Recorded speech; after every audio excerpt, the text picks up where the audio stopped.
Hello and welcome to A Matter of Fact, a weekly podcast that's made some questionable choices in its life, but is richer for the experience. Speaking of questionable choices, with me this week I have Max Wilkins. Hello. Dave Cordingley. Hello. Laura Stevens. Oi. And I'm your host, Kirby Rawstorn. The game is simple. Each week there is a different topic consisting of 5 rounds, each with its own theme. We've all spent the week researching and have brought our favourite facts for each round to tell the others. Whoever has the most popular fact wins a point, and whoever gets the best out of 5 is the overall winner. For this episode, the topic is drawing and animation, which pertains to anything drawn by a human or mechanical body part, leaving a trace of that movement, and those who practice this. So someone has now had a prosthetic tattoo gun arm made. Wow. They've turned into a servitor. Deus Ex, man. Alright. Wow, we just completely displayed which levels of geekdom we're on. Warhammer and...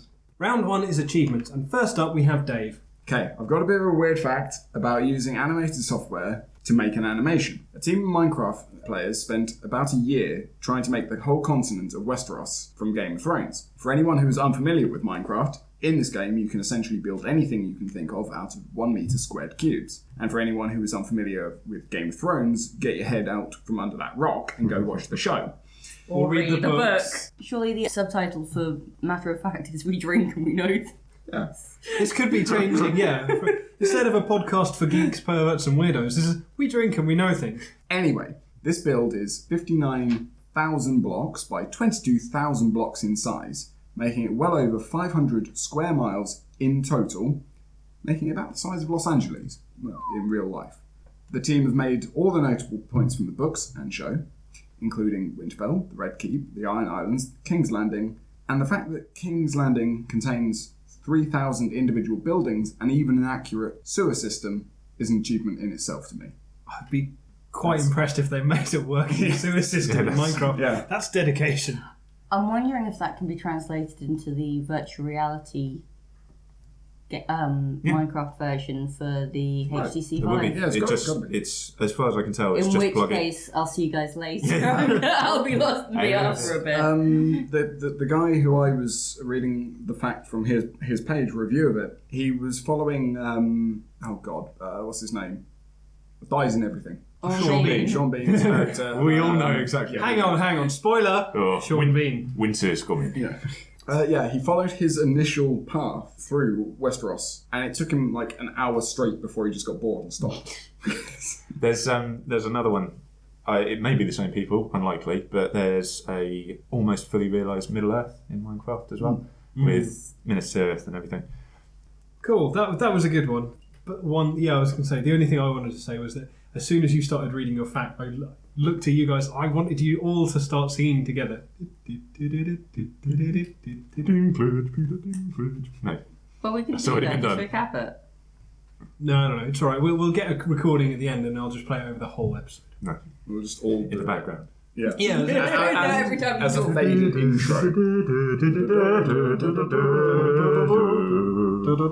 Oh, damn it. We We can do need that. to work on this. We need to At the work on end, this. once we finish, we'll come back and do it. Max, I believe your fact is next. Yes. My fact is that Leonardo da Vinci drew everything, and he drew it well. Born 15th of April, 1452, da Vinci is one of the most well-known and famous artists in history. The Baptism of Christ, The Last Supper, and the Mona Lisa are all well-known examples of his work. But da Vinci also avidly drew incredibly detailed sketches of the human form, as well as that of animals and plants. Called the father of paleontology, the study of fossils basically, and arguably the father of detailed anthropology, da Vinci's work was incredibly detailed for the time, especially during the 15th century when most of his work came out. I thought you were going to say when he was alive. When he was alive, His work 15th was century. best when he was alive. His idle sketches, found half finished in his journals, included almost photorealistic depictions of human and animal musculature, a child in the womb, and detailed depictions of human and animal skeletons. Da Vinci was also a profound inventor and hand-sketched all of his designs in proto-blueprint style, long before we came up with blueprints and things like that to depict constructions. He did annotations, numbered parts, basically a build-it-yourself kit. He made IKEA, basically. Basically, yes. That Da Vinci babies. Da Vinci made the first flat pack furniture. No, I was going to say there's always that joke Rotate. that it was Shakespeare. He got his most famous line from IKEA when he was trying to assemble his desk chair and looked for something to slot into 2A. God, that was a long journey. Saw that one coming and it was like, Yeah. oh god. There's the same one about which pencil did he write it in. Yeah. Yeah, good. I knew that joke was going to come up, doing drawing and animation. There's lots of stuff about Da Vinci and kind of how good he was at stuff, and because I mean, there's the legend of how he first started doing all the painting and stuff like that, which was he was apprenticed to a master painter, and he sent him off into the corner of a room to paint a little angel or something. And basically, this guy came over to see what he was doing. He was about 12. Came over, looked at this angel, snapped his brushes, and never painted again. Yeah.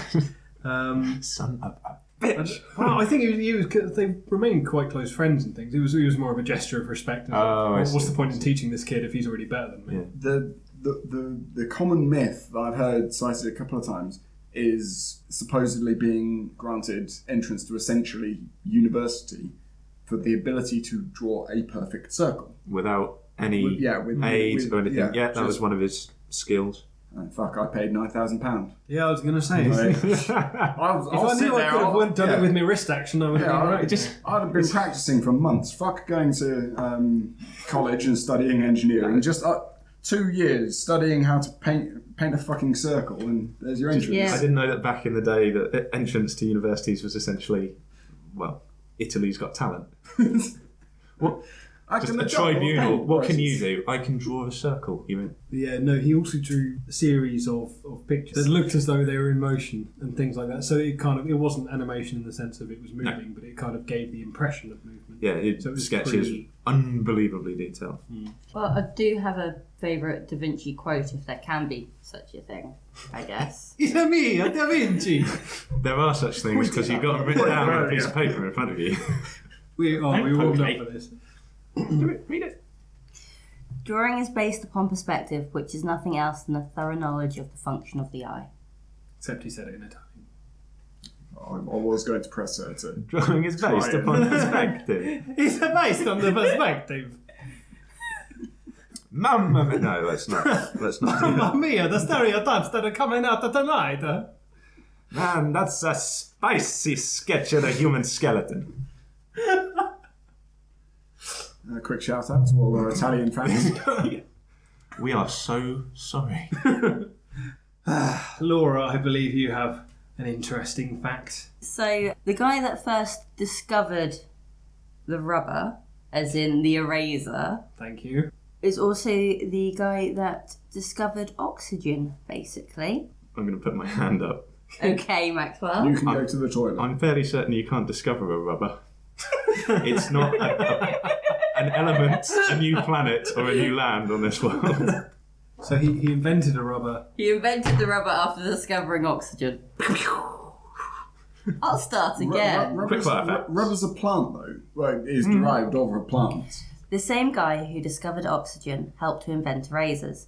In 1770, the natural philosopher and theologian Joseph Priestley, discoverer of oxygen and with it the carbonated liquid we know as soda water, described a substance excellently adapted to the purpose of wiping from paper the mark of black lead pencil. The substance was rubber. However, he was not the person that went on to develop and market it as what it is now used for. That was a guy called Edward Nairn, and the way that he came about sort of realising the usefulness of its properties was he inadvertently picked up a piece of rubber instead of breadcrumbs, he said, thereby realising rubber's erasing properties. I don't know what he was doing with breadcrumbs.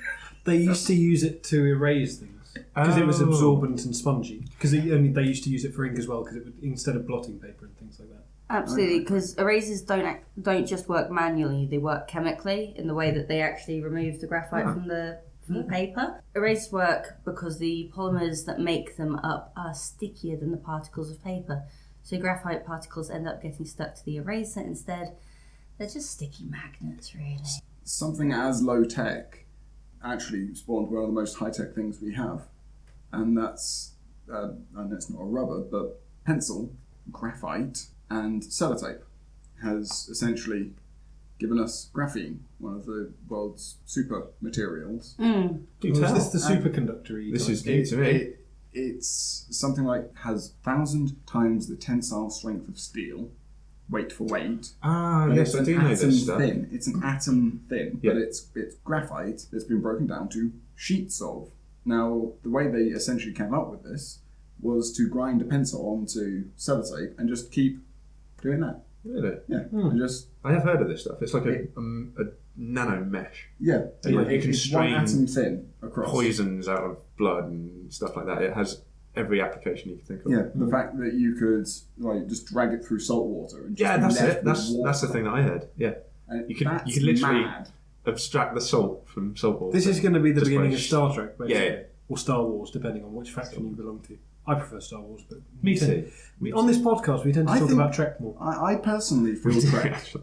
I It's more science-based rather than religion. Yeah, I like watching Star Wars, but actually, if I was to pick a universe to live in, Star Trek it's got the fucking replicator. What do I want? I want a cheeseburger. Done. Can I have cheeseburger now? You can have infinite cheeseburger. You have teleportation, warp travel. Fucking. So you could teleport a Sorry. cheeseburger Yeah. from planet to planet.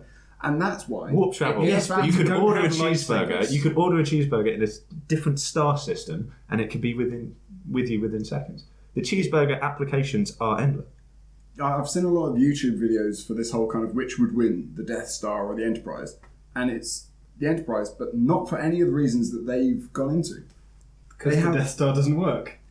Well, not unless it's powered by Unless- Jamie Oliver's wife. Hey! I remember. Yeah. Points of the day. I watched the show a couple of days back. Self-referential. No, it's one of the most powerful weapons that they have. Wasn't even brought up in this topic of discussion, and that was the teleporter. You could quite literally just, okay, where's Darth Vader? Oh, there he is. And just fire him off into space. In a sun. Yeah, But you can't, though, because you can't teleport through shields. No. No, you have to have shields down in order to teleport anything, and I know the Death Star has shields. That's Because- The shield was fully operational when their friends arrived. you have to be tilting your head slightly. I done. I feel we're getting slightly off topic. I think we we might are. be. I would like to say that I will give my point in this round to the person that can successfully explain to me the erasing pen. You know the pens you I can have get one. that you It's could just magic. you can rub out pen like legitimate ink and it just rub it out just like a rubber. magic. Science. Voodoo. Reasons. One, you're not playing. You're the adjudicator, so I can't give you my point. It Yes, works. you can. I can. Yes, You get a bonus point because Yeah. science.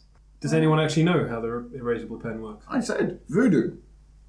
It works. Somewhere there's a chicken just Sacrifice a chicken. Love Go, these Laura. things. Go on, Laura. It works in the same principle as pencil rubbers do, in the sense that it's technically almost absorbing the ink back up into itself and off of the paper. So is it a different ink that they use?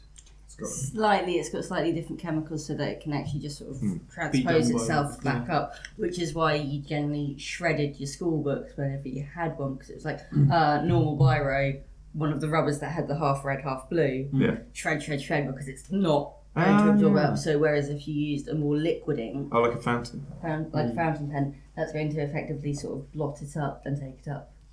I need to research this. I'll write you up an IOU for a point. I'll research it and then you can cash it in a future episode. I was going to say that was a good explanation. That was good. It's better than science and reasons. So, well, nothing's better than science and reasons, but for this Religion. purpose, yeah. Did you say religion? I'm just shit stirring now. Okay. Cool. So, for round one, achievements, are we going to go with Dave's Game of Minecrafts, Max O Leonardo, or Laura's O2 Eraser? I love Da Vinci. He's got my point. Laura? And you're back. I got your back, Dave. I got your back. Thank you, Mario. Only due to the ridiculous wanting me to speak Da Vinci in Italian, I'm going to go with the Minecraft Game of Thrones, because I spent way too much of my last 3 years involved in both of it. Good man. Woman. Maximilian? I do have a deep love of Minecraft, so I am going to have to go with that one. And also, the title made me laugh. Having said that you owe me a point, you've denied me. I owe you a point for a future Twice episode. now. We've covered that. Denied you the point of this round and your bonus point. I knew picking Game of Thrones references Yeah. would help me. And I hate to say it, but I'm actually going to have to go with Max.